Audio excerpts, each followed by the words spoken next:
देश के कई राज्यों में स्पेशल इंटेंसिव रिवीजन यानी कि एसआईआर की प्रक्रिया पूरी हो चुकी है, तो कई राज्यों में यह काम अभी भी चल रहा है। कई राज्यों में इसको लेकर जमकर विवाद भी देखने को मिला है।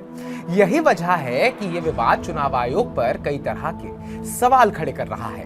चुनाव आयोग के सामने लोगों के लिए अपनी पहचान साबित करना एक चुनौती बन गया है।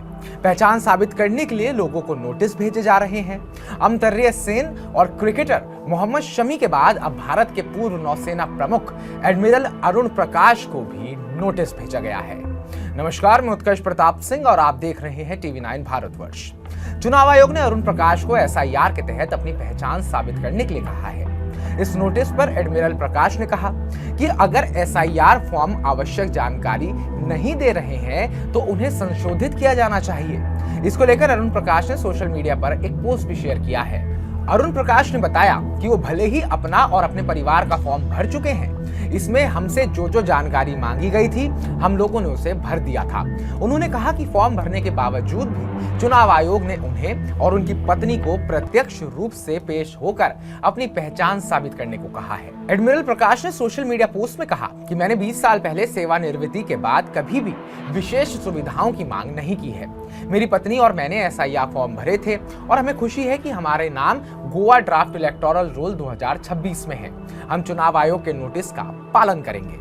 एडमिरल प्रकाश ने यह भी कहा कि उन्हें और उनकी पत्नी को 2 अलग-अलग तारीखों पर 18 किलोमीटर दूर उपस्थित होने के लिए कहा गया है, जो उनके लिए असुविधाजनक है।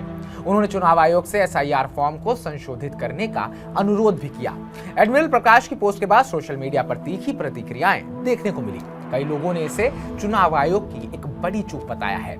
एडमिरल अरुण प्रकाश न सिर्फ देश के पूर्व नेवी चीफ रह चुके हैं, बल्कि 1971 युद्ध के वीरता पुरस्कार विजेता और राष्ट्रीय सुरक्षा से जुड़े कई अहम पदों पर काम कर चुके हैं। बता दें कि इससे पहले नोबेल पुरस्कार विजेता अमर्त्य सेन को भी पहचान साबित करने को कहा गया था। इसको लेकर चुनाव आयोग ने उनको नोटिस भेजा था।